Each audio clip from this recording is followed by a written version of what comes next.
Hello everyone and welcome back to another episode of my F1 2020 Career Mode, my team Career Mode. And you may notice qualifying has already started, and that is because I am very good at simple tasks and forgot to start the recording until right now. But unfortunately you missed then at the start of qualifying. We had an issue with the car, and we had to wait a few minutes to go out onto the circuit, but unfortunately in that time, as you can see, it has started raining. It was dry at the start of the session, so it's going to be very difficult for us to set a competitive lap time. We're coming around the final corner now. Things are a little bit sketchy as we get the DRS open to cross the line, but we're only going to go P21, and that is the best we can do for the session. So we're going to be starting down at the back of the grid, only ahead of Nobuharu Matsushita, who left the pits even later than us. So yeah, that's really unfortunate. We were just way off the pace. There was no way we were gonna get any higher than this. So tough luck there. It's not quite where we'd want to be on the grid, but chin up. It's not the end of the world. So let's just get into the race and try to improve. It can't get much worse. Welcome along then to the North Sea coast and Zandvoort, 25 miles away from Amsterdam, and the host for today's Dutch Grand Prix. It's a race the great Jim Clark won on 4 occasions, leading for an astonishing total of 370 laps. 2.6 miles then make up a lap here at a wet Zandvoort circuit, where some tricky braking zones and sudden drops can make it all too easy to slide off into the gravel. There are 14 corners overall and a 678-metre main straight, providing the best chance for overtaking. A warm welcome to Anthony Davidson, who's beside me in the commentary box today. Let's talk about the scientist. No grid penalties, no mitigating circumstances, just a poor qualifying performance and a very disappointing start position for them today. They'll have a sinking feeling as they look up from the cockpit and realise they're in a different postcode to the start line for sure. But the one positive they can hold on to is that the car is quick and they can make their way through the field. It's time to see how our drivers are stacking up after yesterday's exciting qualifying session. An immense lap from Lewis Hamilton yesterday puts him on pole position, and it's Valtteri Bottas that completes the front row. Looking down the rest of the grid, we have Ricciardo, Verstappen, Charles Leclerc and Albon, Joe, Sainz, Gasly and Roman Grosjean, Kvyat, Magnussen, Esteban Ocon and De Vries, Giovinazzi, Perez, Lance Stroll and Nicholas Latifi, Russell, Norris, the scientist and Nobuharu Matsushita. And now it's time to head down to the track. After the points finish last race, let's aim to keep the momentum going. So here we are on the grid then, in the rainy conditions for the start of this race, and everyone's starting on the grooved intermediate tyres for this one. But the rain won't hang around forever. It'll go away from the sort of 15 to 20 minute mark. The rain will stop falling, so we now get ready to go to the 5 red lights. And away we go for the Dutch Grand Prix. And it's a wall of spray immediately heading towards the first corner. There is absolutely no visibility here, so we're just going to take things nice and easy. We don't need to throw away the race before it has even started, so nice and cautious. We lose the spot to Matsushita, but honestly I just want to survive this first rainy phase of the race and try and push through the field later on. Maybe if we can time our pit stop right, we may be able to jump a few cars when we switch back to the dry compound tyres later on when it dries up. But yeah, for now you can see we're just being very cautious, a bit out of control there as we hit the edge of the track, the curbing and all sorts of stuff, causing us problems in these early phases, and we've lost actually quite a lot of time to the back of the train. So yeah, we need to keep our focus and just try our best to keep up with the pace in these conditions, and when things dry up, that is when I think the pace will come back to us, as we have another big slide there and lose even more time. But with the field spread and a slightly mixed up grid, we should be able to gain back any time we lost over the next few laps as we sort of get our confidence up in these conditions. So yeah, that is really the target for now. Just build up the pace, and if we can, we'll try to overtake Matsushita. But yeah, for now we've got a bit of a gap to him, to make up, so that is the target for the time being, to try and close that gap, and we'll see what we can do. But as we move on, you can see conditions a bit drier, it's not completely dry, they still look fairly damp. There's still water spray coming off of all the tyres of the cars ahead, but as we head through the last couple of corners, you'll see DRS gets enabled, so at the last moment here we're going to decide to pull into the pit lane and make a pit stop onto the dry compound tyres. Are the only ones coming in on this lap, but if DRS is enabled, that usually roughly represents the crossover point. So yeah, normally you get called into box before the DRS gets re-enabled, so that was a bit of a weird one. They enabled it rather early. Esteban Ocon overtakes us as he actually made a pit stop on lap 1. He must have had some damage, so this will be a good measure of our pace versus Esteban Ocon on intermediate tyres, to see if we are fast and we do make the move down the inside into the final sector with a purple middle sector. So that suggests to me that we have made the right call here, and we are on the correct tyre compound on this lap. The conditions still very, very wet though, and the tyres are not gripping as well as you might expect through this final corner. It's very sketchy there, and we almost understeer our way into the barriers. Next up though is Lance Stroll as he exits pit lane ahead of us, and we're going to try and make a move around the outside. We've also jumped Matsushita and Lando Norris, but we're not able to make a move on Lance Stroll for the time being in that Williams car. So we move on to the main straight. We're a long way behind, but we've got some decent straight line speed down the inside of Lance Stroll,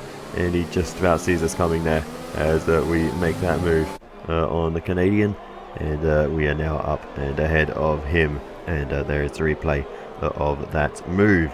But as we continue on then, you can see Daniel Ricciardo is disqualified, and that is for parking in a dangerous location.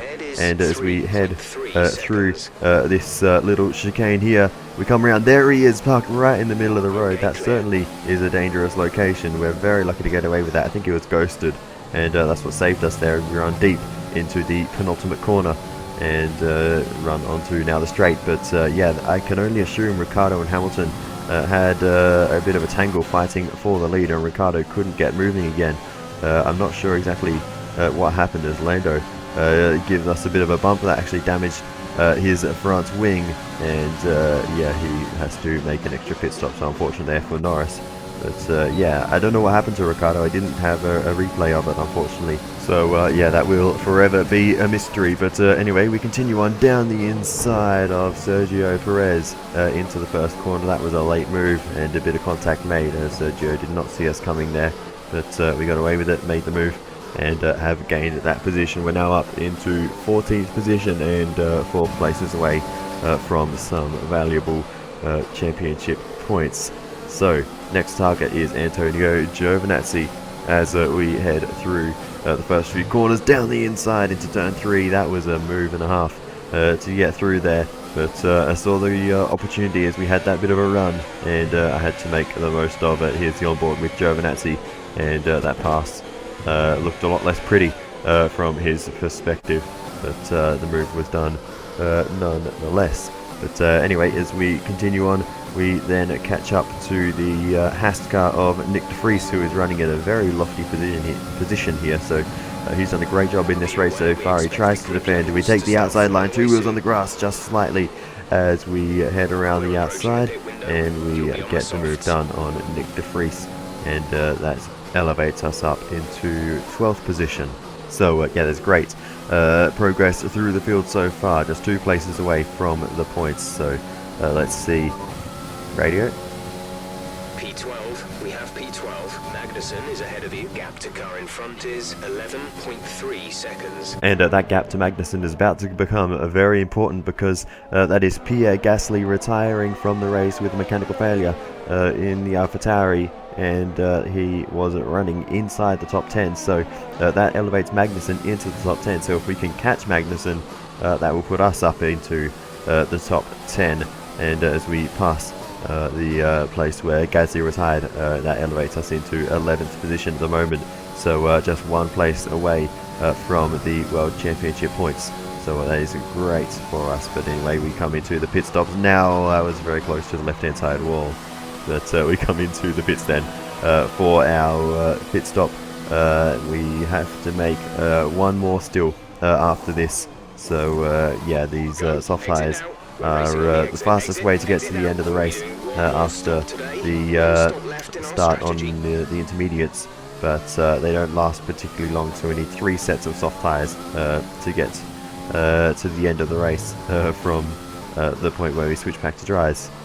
So yeah, a bit of a weird one on the strategy, but everyone's doing this same strategy.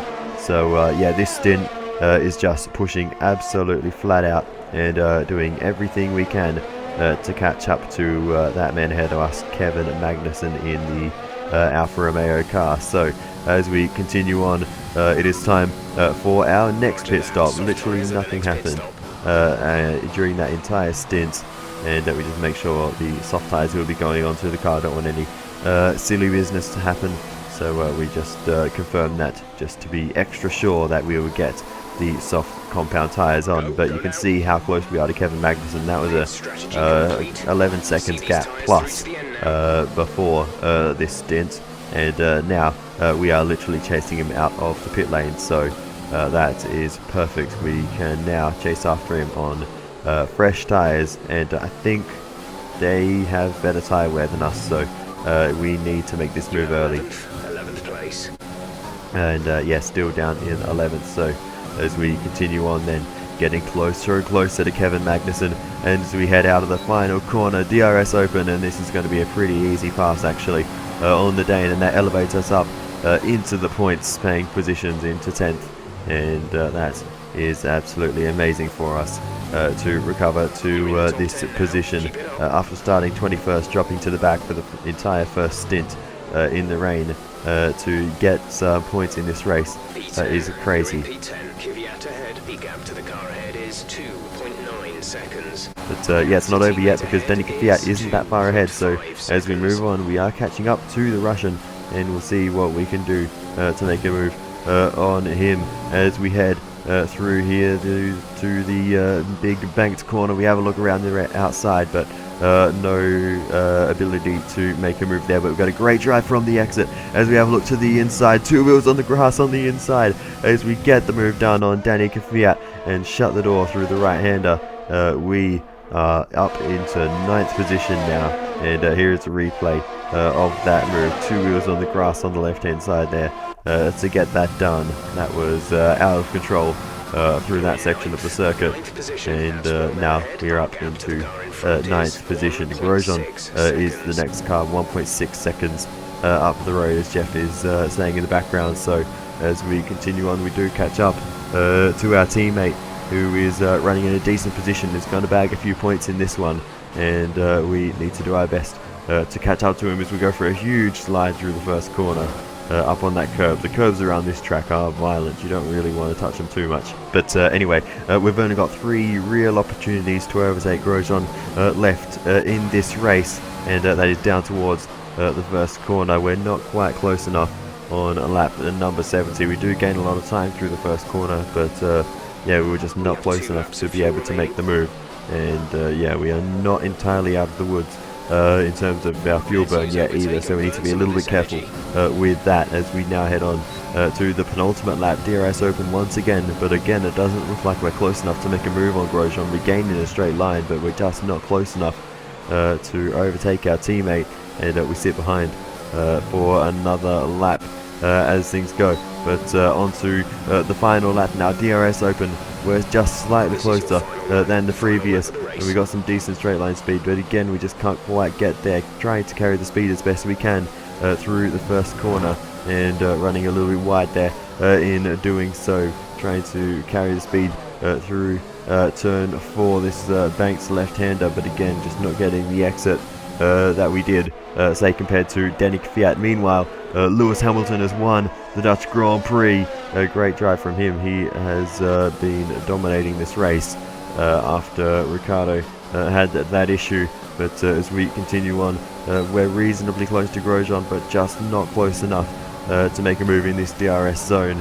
And he is going to hold on. He's gotten away with this one We had the better pace, just were not able to find a way to overtake our teammate. So through the final couple of corners, that's going to be it. We don't have what it takes to overtake Grosjean, as Danny Kvyat is right behind us once again, but we will hold on to 9th position. After starting at the back, I will certainly take that. That's the end of the race. We'll see you in Parc Ferme.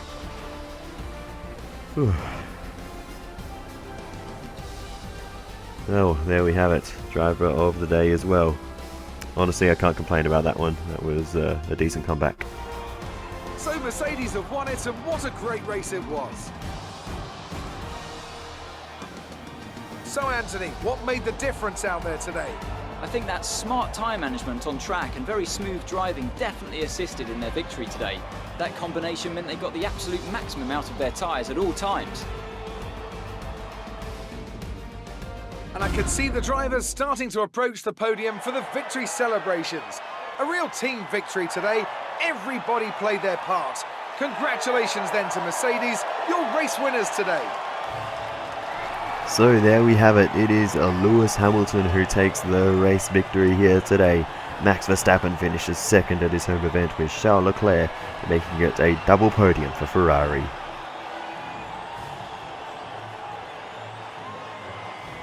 After this round of the World Championship, here's how things look in the drivers' table. And with today's impressive result, Charles Leclerc steps into the championship lead. Now, let's discuss, Ant. Who would you say is a contender for driver of the day? I have to give it to the scientists. They did a great job at getting the most out of their tyres without losing pace, something that's a very handy skill to have in modern day Formula One. It's time to see how things are shaping up in the Constructors' Championship. Ferrari take the lead at the top of the table. There was also a strong showing from the Mercedes team today as they make their way up the standings.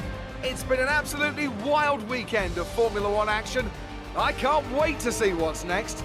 Oh, well, there we go. That was an interesting one in terms of results. Hamilton moves up to, I think it was 8th in the Drivers' Championship with that win. It has been such a weird opening to the season.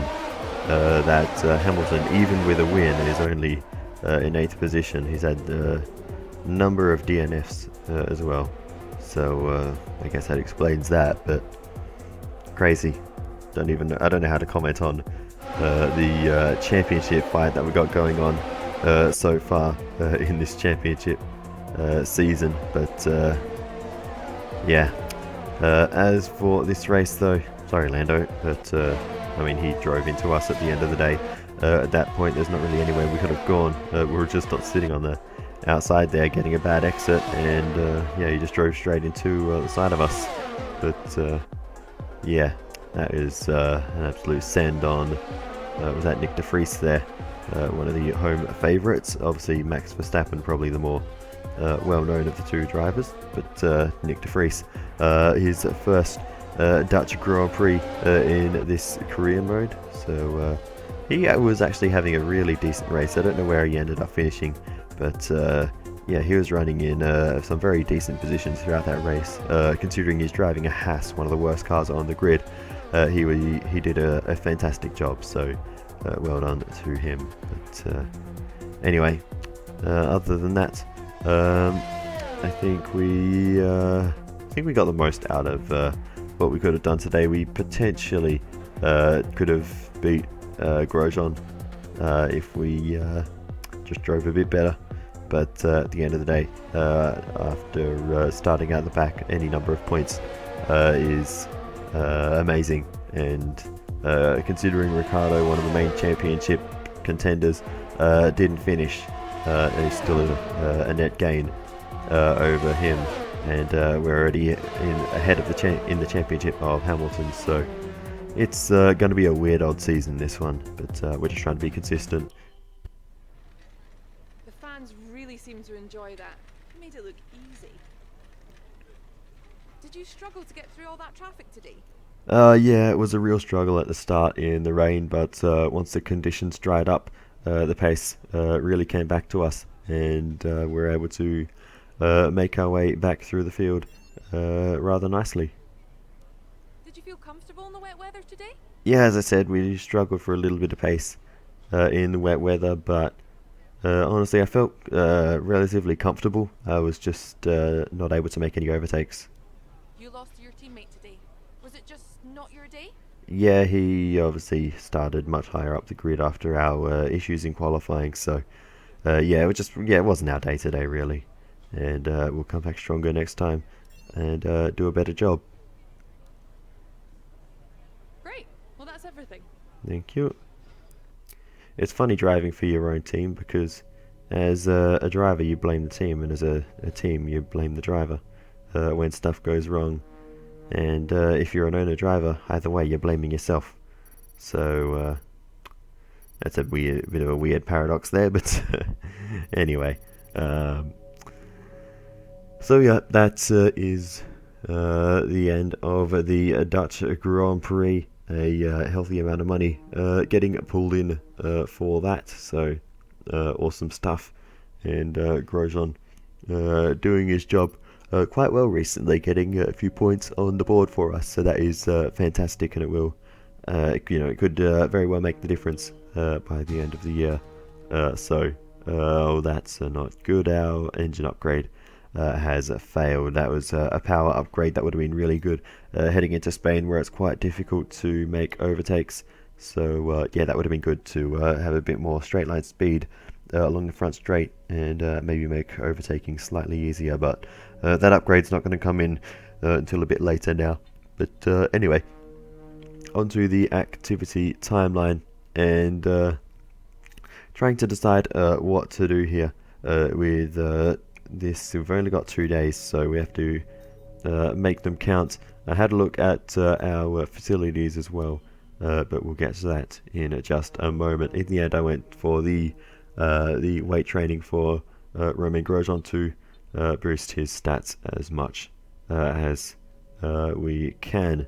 So that is what we are going to do with those 2 days. But anyway, as for the facilities, again, I'm not sure exactly what to do here. I've had a long hard think, and I really want to keep investing in the personnel side of things, but it gets expensive. But in the end, I decided to do a bit of R&D work first and get this upgrade repurchased, and that will come in later on in the season in a race or two's time. But yeah, we don't have enough resource points for any more R&D stuff, so yeah, we go back to the facilities and see what we can do there. And we'll actually have a look at Romain Grosjean's driver stats and see what needs investing in, basically, if I can ever find it, because I always struggle to find the right menu.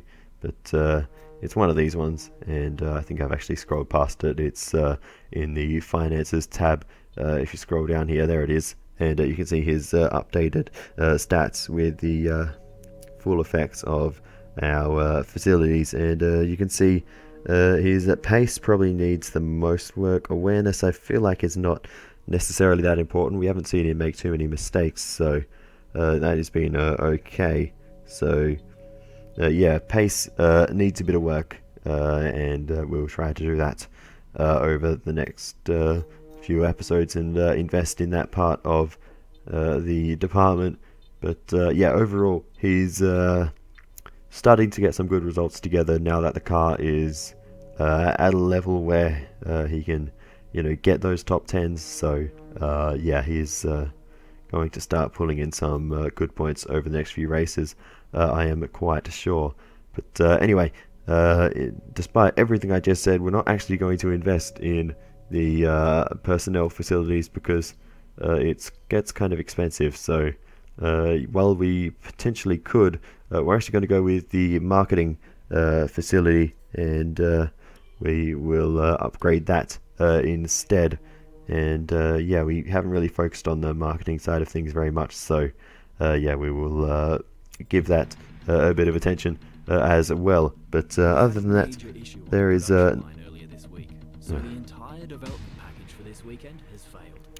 yeah, that was just the announcement that that power unit upgrade failed, but we already know about that. But yeah, other than that, there is not a lot left to cover, so I will say thank you so much for watching.